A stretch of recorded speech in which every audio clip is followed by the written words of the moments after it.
Hello student, good morning. कैसे हो आप सभी? आशा करता हूँ आप सभी अच्छे होंगे। स्टूडेंट, आपके लिए आज 15 महत्वपूर्ण क्वेश्चन लेकर आए हैं और डेली आपके लिए 15 महत्वपूर्ण क्वेश्चन लेकर आएंगे ताकि आपकी तैयारी बेहतर हो सके। और आप कमेंट करके बताइए कि आप 15 में से कितने क्वेश्चन सही करते हैं। तो आइए करते हैं स्टार्ट। पहला प्रश्न है, कालिदास ने अपने महाकाव्य अभिज्ञान शाकुंतलम की रचना किस स्थान पर की थी? यानी अभिज्ञान शाकुंतलम की रचना किस स्थान पर की थी? तो ऑप्शन आपके सामने: ए कण्व आश्रम, बी बद्रिकाश्रम, सी काशीपुर या डी कोटद्वार। तो स्टूडेंट, इसका राइट आंसर हो जाएगा आपका ऑप्शन ए कण्व आश्रम। कण्व आश्रम इसका राइट आंसर हो जाएगा। और ये जो कण्व आश्रम है ये आपके मालिनी नदी के तट पर स्थित है। कौन सी नदी के? मालिनी नदी के तट पर स्थित है। और ये क्या था? ये प्राचीन काल में गढ़वाल का एक विद्यापीठ था। किसका? गढ़वाल क्षेत्र का एक विद्यापीठ। विद्यापीठ मतलब जहाँ पर स्कूली पढ़ाई होती थी, विद्यापीठ, कण्वाश्रम। जबकि दूसरा कौन सा था? दो विद्यापीठ थे, तो दूसरा था बद्रिकाश्रम। कौन सा? बद्रिकाश्रम। तो आइए नेक्स्ट क्वेश्चन की ओर बढ़ते हैं। दूसरा क्वेश्चन है, गढ़वाल का प्रवेश द्वार किसे कहा जाता है? किसका? गढ़वाल का प्रवेश द्वार। Option A Haridwar, option B Kotdwar, option C Kathgodam, option D Kashipur. तो स्टूडेंट, इसका राइट आंसर हो जाएगा आपका कोटद्वार। ऑप्शन बी इसका राइट हो जाएगा। तो कोटद्वार आपका कहाँ पड़ता है? तो कोटद्वार पड़ता है आपका पौड़ी में। कहाँ पे? पौड़ी में। जबकि कुमाऊँ का प्रवेश द्वार किसका कहा जाता है? कुमाऊँ का प्रवेश द्वार कहा जाता है काठगोदाम को। काठगोदाम। बढ़ते अगले क्वेश्चन की ओर। तीसरा क्वेश्चन है, उत्तराखंड पर शासन करने वाली प्रथम राजनीतिक शक्ति कौन थी? तो आपको प्रथम राजनीतिक शक्ति बतानी है जो उत्तराखंड पर शासन करने वाली पहली थी। ऑप्शन है ए शकवंश, बी कार्तिकेयपुर, सी कुषाण वंश, डी कुनिंद वंश।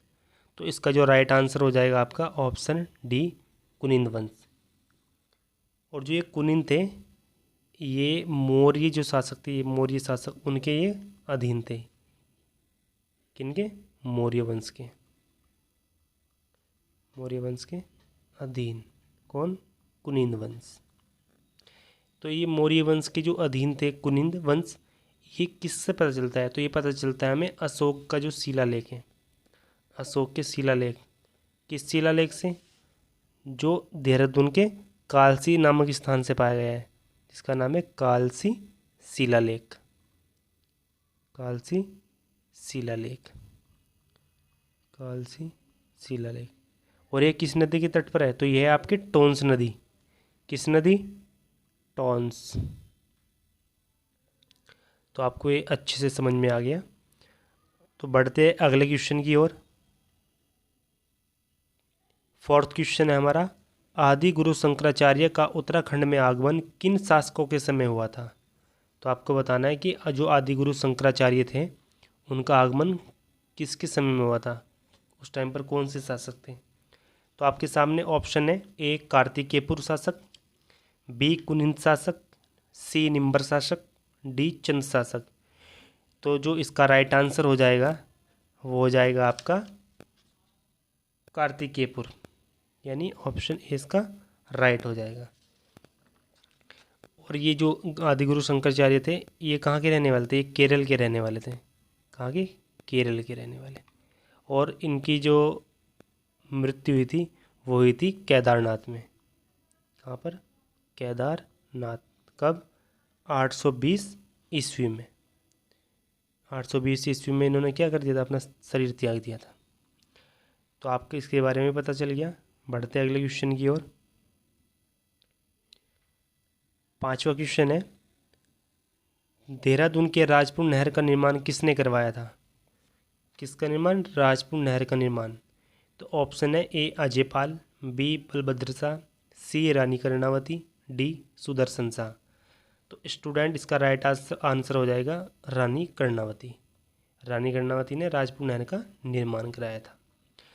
और रानी कर्णावती को हम अन्य नाम से जानते हैं। रानी कर्णावती को नागकटी रानी, नागकटी रानी के नाम से जानते हैं। और ये किस वंश से संबंध रखती है? तो इनका संबंध है परमार वंश से,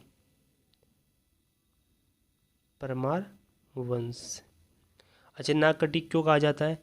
दरअसल इन्होंने जो मुगल सेना के सेनापति और उसकी सेना की, मुगल सेना की क्या करवा दी थी? नाक कटवा दी थी, इसलिए ना नागकटी रानी के नाम से जाना जाता है। बढ़ते अगले क्वेश्चन की ओर। छठा क्वेश्चन है, उत्तराखंड के राज्य पुष्प का वैज्ञानिक नाम क्या है? तो आपको बताना है कि उत्तराखंड के राज्य पुष्प का वैज्ञानिक नाम।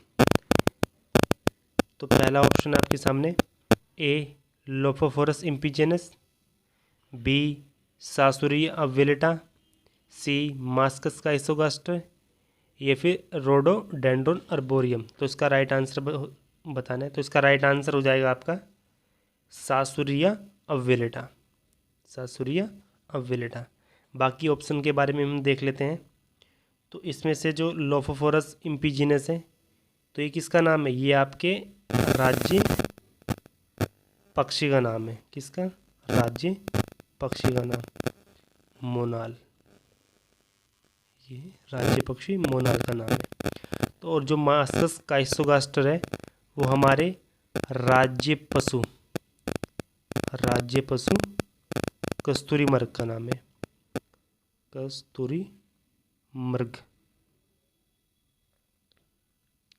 और डी रोडोडेंड्रोन अर्बोरियम, ये किसका नाम है? तो ये नाम है हमारे राज्य वृक्ष का। किसका? राज्य वृक्ष। तो राज्य वृक्ष का क्या नाम है हमारे? तो यह बुरांस। तो ये भी आपको अच्छे से समझ में आ गया होगा। तो बढ़ते हैं अगले क्वेश्चन की ओर। सातवां क्वेश्चन है, कस्तूरी मृग प्रजनन केंद्र एवं संरक्षण केंद्र उत्तराखंड के किस जिले में स्थित है? तो आपको ये बताना है कि उत्तराखंड के किस जिले में स्थित है। तो आपके सामने ऑप्शन है, ए चमोली, बी पिथौरागढ़, सी रुद्रप्रयाग, डी अल्मोड़ा। तो जो इसका स्टूडेंट राइट आंसर हो जाएगा वो ए चमोली, चमोली में स्थित है ये। और इसका जो निर्माण किया गया था वो किया गया था आपके 1982 में। कब? 1982 में। कहाँ पर? चमोली की कांचुला खर्क में। कभी कभी ये भी पूछ लेता है, चमोली की जगह इसका नाम भी दे सकता है। तो कहाँ पर? चमोली के कांचुला खर्क में इसको स्थापित किया गया था। बढ़ते अगले क्वेश्चन की ओर। तो अगला क्वेश्चन आपके सामने आठवां, उत्तराखंड विधानसभा में कितनी सीटें अनुसूचित जनजाति के लिए आरक्षित की गई है? किसके लिए? अनुसूचित जनजाति के लिए। तो ऑप्शन है आपके सामने, ए 2, बी 5, सी 13, डी 15। तो इसका जो राइट आंसर हो जाएगा आपका वो हो जाएगा ऑप्शन ए 2। कौन कौन सी? एक तो आपकी चक्राता, दूसरी है आपकी नानक मत्ता। ये 2 सीटें हैं। ये किन के लिए आरक्षित है? ये आपकी एसटी के लिए यानी अनुसूचित जनजाति के लिए आरक्षित है। जबकि उत्तराखंड विधानसभा में कुल आरक्षित सीटें हैं वो है 15 सीटें कुल आरक्षित है, जिसमें से 2 तो आपकी एसटी के लिए हैं यानी अनुसूचित जनजाति के लिए, और 13 सीटें हैं आपकी एससी के लिए यानी अनुसूचित जाति के लिए ये आरक्षित है। तो आपको ये भी समझ में आ गया होगा। बढ़ते अगले क्वेश्चन की ओर।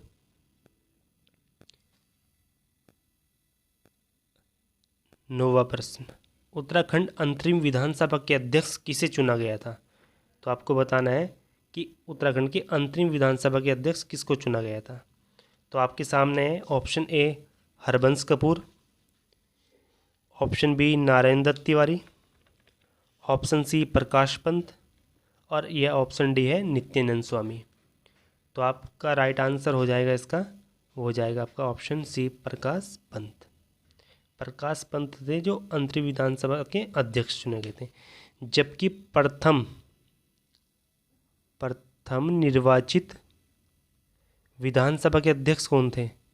प्रथम विधानसभा के अध्यक्ष कौन थे? प्रथम निर्वाचित, ये पूछा गया अंतरिम, जबकि यहाँ है प्रथम निर्वाचित विधानसभा। तो ये थे आपके यशपाल आर्य, यशपाल आर्य, ये आपके प्रथम निर्वाचित विधानसभा के अध्यक्ष थे। तो आइए बढ़ते अगले क्वेश्चन की ओर। 10वां प्रश्न, लाखू गुफा उत्तराखंड के किस स्थान पर स्थित है? तो आपको सामने ऑप्शन है, तो बताना है आपको लाखू गुफा उत्तराखंड के किस स्थान पर स्थित है। पहला ए चमोली, बी उत्तरकाशी, सी अल्मोड़ा या डी पिथौरागढ़। तो इसका जो राइट आंसर हो जाएगा आपका, वो हो जाएगा आपका अल्मोड़ा, ऑप्शन सी। और इसकी खोज कब हुई थी लाखू गुफा की? तो ये हुई थी आपकी 1963 में, 1963 में। तो बढ़ते हैं अगले क्वेश्चन की ओर। अगला क्वेश्चन है 11वां, उत्तराखंड राज्य में राजस्व पुलिस व्यवस्था कब से लागू की गई थी? तो आपको बताना है कि राजस्व पुलिस व्यवस्था उत्तराखंड में कब से लागू की गई। ए 1856, बी 1862, सी 1874 या डी 1892। तो स्टूडेंट इसका राइट आंसर हो जाएगा आपका 1874, ऑप्शन सी। तो आइए बढ़ते हैं अगले क्वेश्चन की ओर।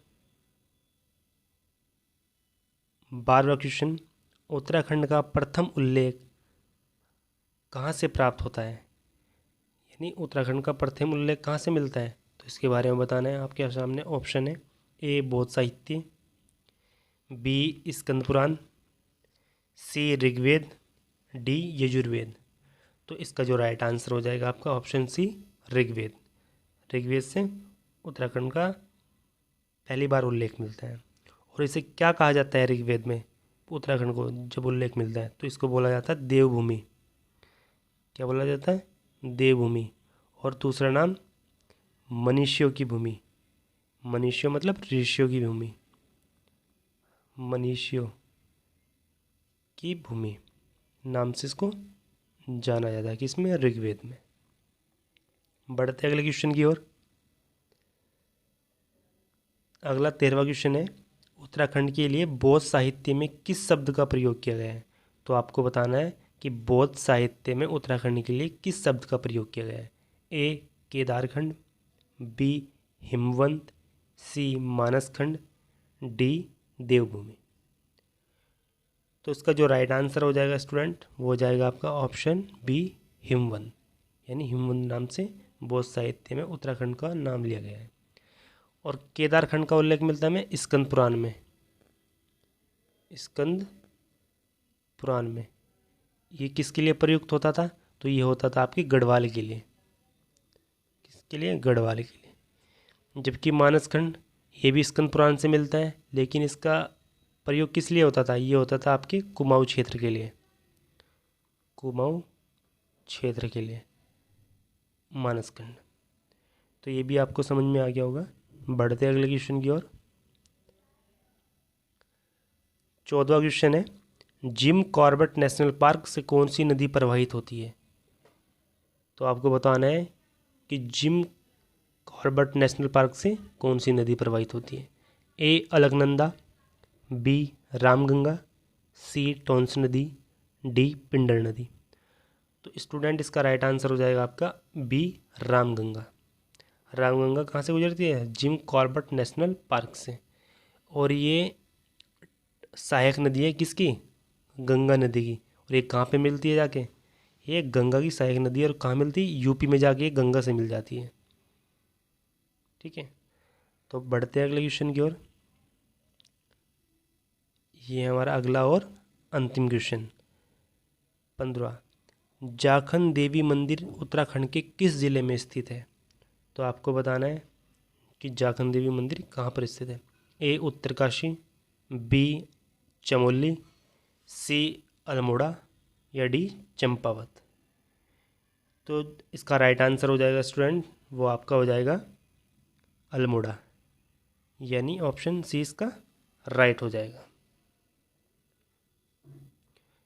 और इसका जो संबंध है जाखिन देवी मंदिर का संबंध है वो है यक्षों से, जो यक्ष थे उनसे इसका संबंध है। तो स्टूडेंट कमेंट करके बताएं आपके इसमें से कितने क्वेश्चन सही हुए। मिलते हैं नेक्स्ट वीडियो में। प्लीज़ चैनल को लाइक कीजिए, सब्सक्राइब कीजिए और शेयर कीजिए। जय हिंद।